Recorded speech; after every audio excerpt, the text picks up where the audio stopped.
आज हम देख रहे हैं संयुक्त परिवार। इससे पहले हमने परिवार को जाना था, परिवार के प्रकार देखे। परिवार एकल परिवार भी होते हैं, संयुक्त परिवार भी होते हैं, पितृसत्तात्मक परिवार भी होते हैं, मातृसत्तात्मक परिवार भी होते हैं। और आज हम देख रहे हैं संयुक्त परिवार। संयुक्त परिवार क्या होता है? संयुक्त परिवार वह परिवार है जिसमें 3 से 4 पीढ़ी एक साथ रहती है, एक ही रसोई में बना हुआ भोजन करते हैं, एक ही छत के नीचे निवास करते हैं, एक ही पूजा घर में पूजा करते हैं, सभी मिलजुल कर कार्य करते हैं। ऐसे परिवारों में क्या होता है, जो पुरुष होते हैं वो घर से बाहर का यानी कि धनोपार्जन का कार्य करते हैं, और जो स्त्रियां होती हैं वो घर का काम मिल बांटे करती हैं। जैसे बच्चों का पालन पोषण है, खाना बनाना है, कपड़े धोना है, घर की साफ सफाई करना, ये सब कार्य महिलाएं करती हैं। संयुक्त परिवार में परिवार का जो मुखिया होता है वही मेन होता है, उसी का पूरे परिवार पर नियंत्रण होता है। अच्छे बुरे का क्या करना है, क्या नहीं करना, कहाँ जाना है, किसको लेना है, किसको देना, ये सभी निर्णय परिवार का मुखिया ही करता है। और सभी परिवार के सदस्य परिवार के मुखिया को आदर की दृष्टि से देखते हैं, सम्मान की दृष्टि से देखते हैं। उसका कहना सभी मानते हैं, सभी उसका आदर और सम्मान करते हैं। संयुक्त परिवार में जो पुरुष होते हैं सभी मिलजुल कर कार्य करते हैं, धन उपार्जन करते हैं, और जो भी जिनकी कमाई होती है, जितनी भी कमाई होती है, वो संपूर्ण कमाई, संपूर्ण संपत्ति एक ही सामूहिक कोष में जमा कर देते हैं, परिवार को मुखिया को सौंप देते हैं। और जो परिवार का मुखिया होता है उसे एक जगह एकत्रित करता जाता है, और जो भी सामूहिक खर्चा होता है, जो भी परिवार का किसी भी खर्चा हो, किसी की बीमारी का खर्चा हो, किसी की तबीयत खराब हो जाए, किसी का विवाह हो, किसी की मृत्यु हो जाए, किसी की कुछ भी खर्चा होगा, संयुक्त परिवार का जो मुखिया होता है उसी सामूहिक कोष में से उस परिवार के खर्चे को चलाता है। संयुक्त परिवार में 3 से 4 पीढ़ियां होती हैं। इसमें दादा दादी, नाती पोते, बुआ दादी, मम्मी पापा, चाचा ताऊ ताई सभी रहते हैं। प्लस इसके साथ में जो विधवा बुआ बहन होती हैं, भतीजी होती हैं, तलाकशुदा होती हैं, उन सभी का भरण पोषण भी संयुक्त परिवार करता है। जो वृद्ध होते हैं उनकी तबीयत खराब हो जाए, उनकी सेवा करनी पड़ जाए, हाथ पैर टूट जाए, तो ये परिवार संयुक्त परिवार मिलजुल कर सभी की सेवा करता है। छोटे बच्चे होते हैं, एकल परिवार में माताएं होती हैं, वो जॉब करती हैं, तो वो ऐसे में अगर जॉब करें या अपने बच्चे को संभालें तो सही से परवरिश नहीं मिल पाती है। तो संयुक्त परिवार में ये दादा दादी का प्यार मिलता है, उनमें आपस में हम की भावना हो जाती है, सभी से मिलजुल कर काम करना, सभी के साथ मिलजुल कर रहना, हम की भावना, घनिष्ठ प्रेम हो जाता है, घनिष्ठ लगाव हो जाता है सबसे। और एकल परिवार में सिर्फ जो बच्चा होता है अपने माता पिता और अपने भाई बहन से ही कनेक्ट रहता है और उन्हीं से हाथ में लगाव होता है। लेकिन संयुक्त परिवार में बच्चे का लगाव संपूर्ण परिवार से हो जाता है। इसमें जो हमारे राइटर हैं इरावती कर्वे,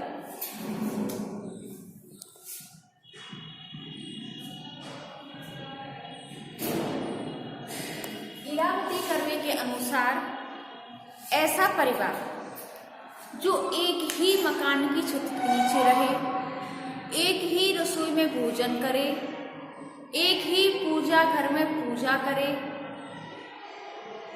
सामान्य लोग मिलजुल कर रहें, तो वह परिवार संयुक्त परिवार कहलाता है। ऐसा कहना इरावती कर्वे का है। दूसरी परिभाषा है I.P. देसाई की।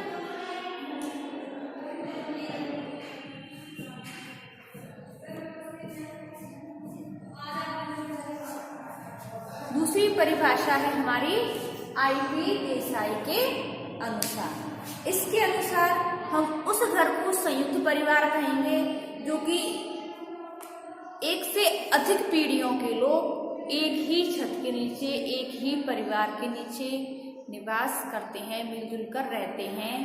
ऐसा है I.P. देसाई के अनुसार इसका कहना कि एक से अधिक पीढ़ी के लोग एक ही परिवार में अगर निवास करते हैं तो वो संयुक्त परिवार कहलाता है। तीसरी परिभाषा आती है हमारी डॉक्टर दुबे के अनुसार। डॉक्टर दुबे के अनुसार, इसके अनुसार ऐसा परिवार जो साथ साथ रहता है, जिसमें उसके माता पिता, दादा दादी, उसके बच्चे, ताऊ ताई, बुआ दादी, ये सभी मिलकर अगर जो रहते हैं वो सभी संयुक्त परिवार कहलाता है। जैसे कि हमने देखा, संयुक्त परिवार में सभी मिलजुल कर कार्य करते हैं, एक दूसरे का सहयोग देते हैं, और इन सभी परिभाषाओं से ये स्पष्ट होता है कि संयुक्त परिवार वह है जो कि एक ही रसोई में, मतलब कि स्त्रियां खाना बनाएं और सभी पुरुष खा लेते हैं। एक पूजा पाठ अगर करनी है, सभी औरतें, सभी आदमी मिलकर एक ही घर में पूजा पाठ करें, तो संयुक्त परिवार के लोग करते हैं। अब आगे में हमारे संयुक्त परिवार की कुछ विशेषताएं एवं इसके लक्षण। संयुक्त परिवार की क्या विशेषताएं हैं? सबसे पहले आते हैं सामान्य निवास। इसके अंतर्गत जो लोग होते हैं, दादा दादी, माता पिता, ताऊ ताई, चाची चाची, जो भी होते हैं, यानी कि 3 से 4 पीढ़ी के जो लोग होते हैं, सामान्यतः एक ही परिवार में, एक ही घर में, एक ही मकान की छत के नीचे निवास करते हैं। संयुक्त परिवार में 3 से 4 पीढ़ी के जो लोग होते हैं वो सभी एक ही घर में निवास करते हैं। और ऐसे घर में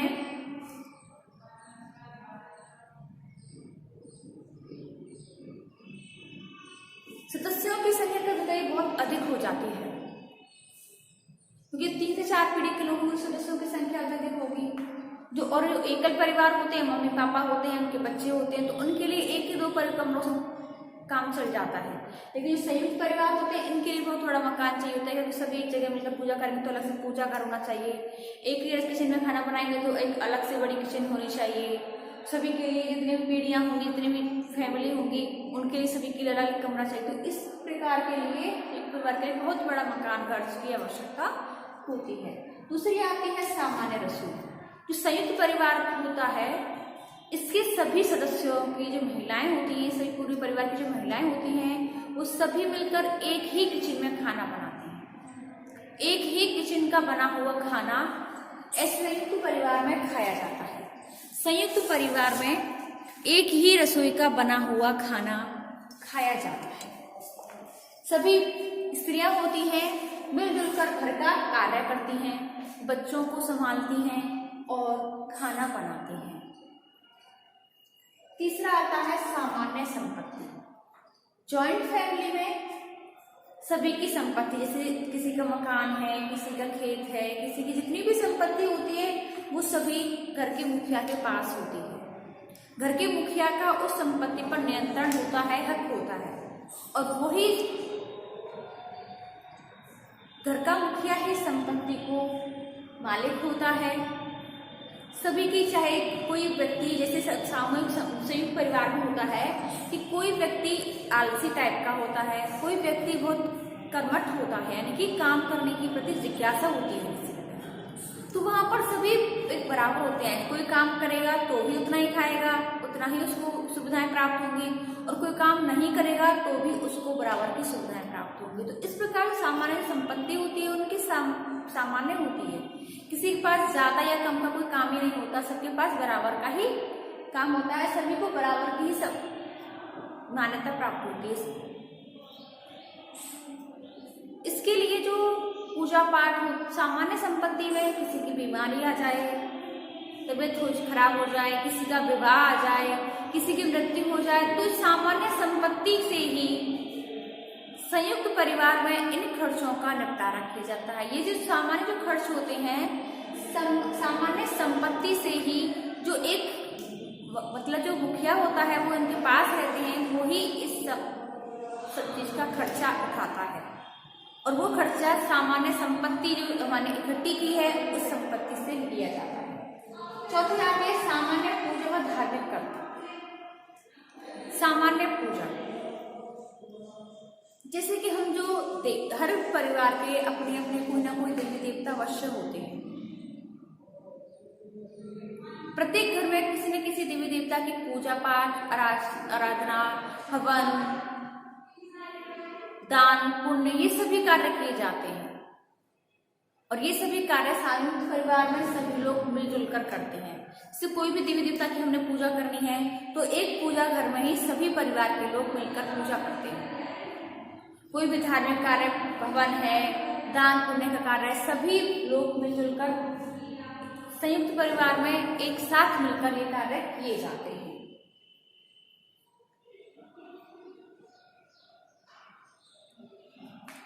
संयुक्त परिवार के लोगों का जो मानना होता है कि जो देवी देवता होते हैं, पितृ जो लोग होते हैं, ये हमारे परिवार की रक्षा करेंगे, और ऐसा मानकर कि उनका धार्मिक कार्यों के प्रति अधिक रुचि बढ़ जाती है, धार्मिक कार्य करने लगते हैं। संयुक्त परिवार में धार्मिक कार्यों की रुचि बहुत अधिक बढ़ जाती है, वो सभी मिलजुल कर के कार्य करते हैं। अगला आता है रक्त संबंध से संबंध। संयुक्त परिवार में 3 से 4 पीढ़ी के लोग होते हैं तो आपस में रक्त से संबंधित होते हैं, केवल विवाह संबंध को छोड़कर। जैसे जो पति पत्नी का जोड़ा होता है वही केवल विवाह संबंधित होता है। बाकी के जो सदस्य हैं, जैसे दादा है, उसका बेटा है, तो उसके बच्चे हैं, दादा के और बच्चे हैं, सताऊ वगैरह होते हैं, वो सभी क्या है, रक्त से संबंधित होते हैं।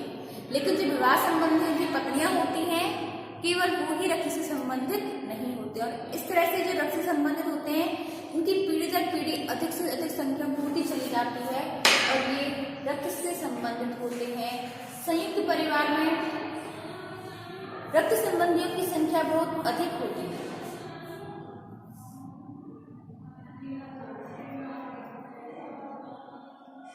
सभी आपस में ब्लड रिलेटिव होते हैं, कोई भाई, कोई भतीजा, कोई चाचा, ताऊ, ये सभी आपस में ब्लड रिलेटिव होते हैं।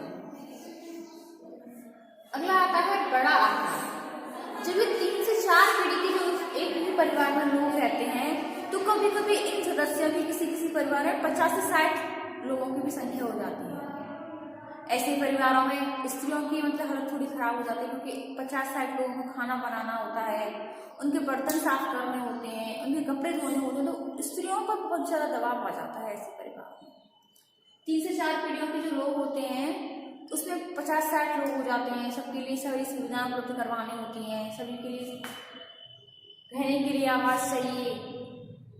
तो ऐसे परिवारों में 50-60 लोगों की संख्या अधिकतम हो ही जाती है। अधिकार और दायित्व। संयुक्त परिवार में जो परिवार का मुखिया होता है उसी के पास अधिकार होता है और वही व्यक्ति सभी दायित्वों को पूरा करता है। परिवार के मुखिया के पास ही परिवार की सत्ता होती है, वही परिवार पर अपना नियंत्रण बनाए रखता है। कहीं आना जाना, किसी को लेना देना, कोई भी कार्य हो, परिवार का मुखिया ही इन सभी कार्यों को हल करता है, इन सभी कार्यों को सॉल्व करता है। किसी भी समस्या का समाधान करना हो, कोई जैसे किसी की विपदा आ जाए, किसी को कोई भी कार्य करना है, तो परिवार का मुखिया ही उस दायित्व को पूरा करेगा। परिवार का मुखिया ही परिवार के समस्त कार्यों को पूरा करता है। हमें कोई भी एडवाइस लेना है तो हम परिवार के मुखिया जो होते हैं, जो सब परिवार का जो मुखिया होता है सबसे बुजुर्ग व्यक्ति होता है, उसके पास काफी अनुभव होते हैं और उन्हीं अनुभवों के आधार पर ही वह परिवार की सत्ता की जो बागडोर होती है उसको संभाले रखता है, अच्छे बुरे में फैसला ले सकता है। और जो परिवार के सदस्य होते हैं, अगर जो परिवार के मुखिया का आदर करते हैं, सम्मान की दृष्टि से देखते हैं और कोई अगर उनकी आज्ञा का उल्लंघन करता है तो परिवार का मुखिया जो होता है उसको यह अधिकार होता है कि वो उस सदस्य को पनिशमेंट भी दे सके, उसको सजा भी दे सकता है परिवार का मुखिया। अगला आता है सामान्य सामाजिक प्रकार। जो सामाजिक कार्य होते हैं, सामाजिक कार्यों में बढ़ चढ़कर हिस्सा लेना, समाज के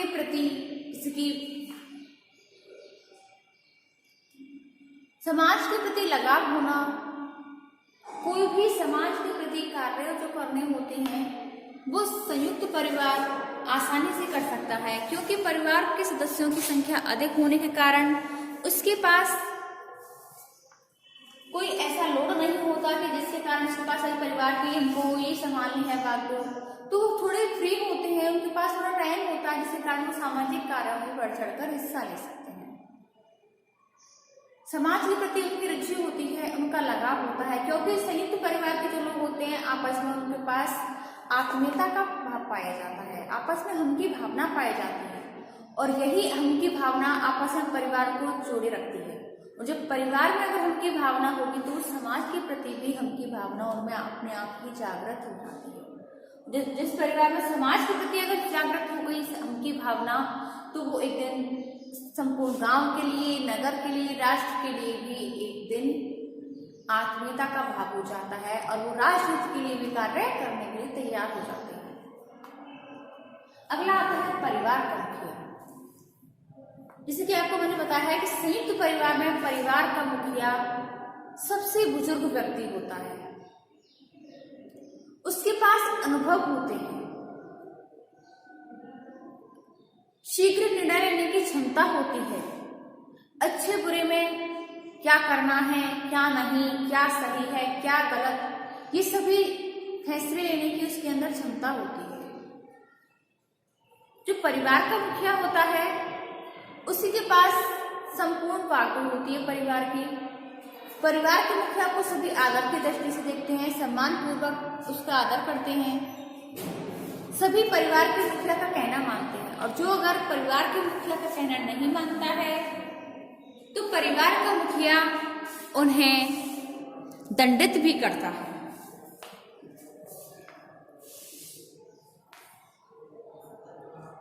परिवार का मुखिया के पास ही संपूर्ण संपत्ति होती है। सामूहिक कोष का जो खजाना होता है वो परिवार का मुखिया अपने पास रखता है। कभी कभी परिवार का मुखिया श्रम विभाजन भी कर देता है, यानी कि सभी को अलग अलग काम बांट देता है कि भाई ये 2 जने खेत का कार्य करेंगे, ये 2 जने बाहर का कार्य करेंगे, ये परिवार के लिए सामान लाना है वो कार्य करेगा, ये बाहर का काम करेगा। तो इस प्रकार के कभी कभी जो कार्य होते हैं वो श्रम विभाजन का कार्य भी परिवार का मुखिया आसानी से कर सकता है। परिवार का जो मुखिया होता है वो सहनशील होता है, बुद्धिमान होता है, तभी वह अपने परिवार को भलीभांति अच्छी तरह से चला सकता है। अगला आता है सहयोगी व्यवस्था। संयुक्त परिवार में आपस में सहयोग की भावना होती है।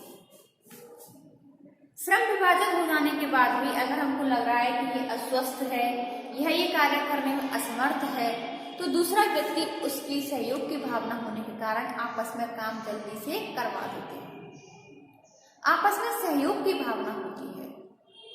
बच्चों का पालन पोषण करना होता है तो आपस में एक दूसरे की हेल्प करें और सहयोग के कारण बच्चे पाल जाते हैं। किसी वृद्ध की सेवा करनी है तो आपस में एक दूसरे कर देते हैं। कोई भी कार्य हो एक दूसरे मिलजुल कर कर सकते हैं। और यह जॉइंट फैमिली में क्या है, यही होता है कि एक दूसरे मिलकर ही कोई भी कार्य हो आपस में मिलजुल कर कर सकते हैं। लेकिन एकल परिवार में यह व्यवस्था नहीं होती, क्योंकि वहां पर केवल पति पत्नी और उनके बच्चे होते हैं। तो आपस में सहयोग किसे करेंगे? पति अपना कार्य करेगा, पत्नी अपना कार्य करेगी, बच्चे अपना अपना कार्य करेंगे, तो उनमें सहयोग की भावना ही जागृत नहीं होती है। लेकिन संयुक्त परिवार में अधिक सदस्य होने के कारण वो एक दूसरों को बच्चे देखते हैं कि भाई हमारे पापा की कोई हेल्प कर रहा है, ये हमारे माता पिता किसी दूसरे की हेल्प कर रहे हैं, तो उनसे बच्चे बहुत कुछ सीख जाते हैं, सहयोग की भावना सीख जाते हैं, आपस में एक दूसरे की हेल्प करना सीख जाते हैं। ऐसे परिवार में सहयोग की व्यवस्था का क्रम बना रहता है, एक दूसरे में सहयोग करते चले जाते हैं। अगला आता है सदस्यों में एक निश्चित संस्करण। सदस्यों में एक निश्चित संस्करण, इसके अंतर्गत परिवार के जो सदस्य होते हैं उनके पास कोई पद होता है, किसी के पास कोई अधिकार होता है, तो इन पदों में आपस में संस्करण पाया जाता है।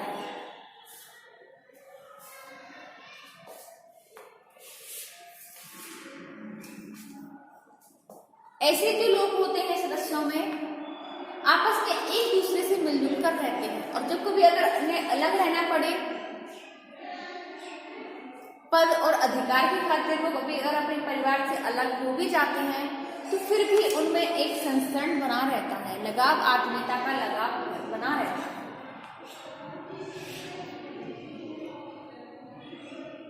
संयुक्त परिवार में अधिकार और पद, इसका बहुत अधिक महत्व होता है, और अधिकार और पद ये सभी परिवार की मुखिया की जिम्मेदारी होती है। अगला आता है तुलनात्मक स्थायी। आपस में तुलना कर, संयुक्त परिवार में कभी कभी हो जाता है कि आपस में दूसरे की तुलना करने लगते हैं। जो व्यक्ति एक दूसरे का अधिक कार्य करते हैं उनमें हम की भावना हो जाती है, हीन भावना जागृत हो जाती है कि भाई हमसे ये ज्यादा कमाता है, इसको ज्यादा सुविधाएं प्राप्त होती हैं, हमको नहीं है कोई सुविधा प्राप्त।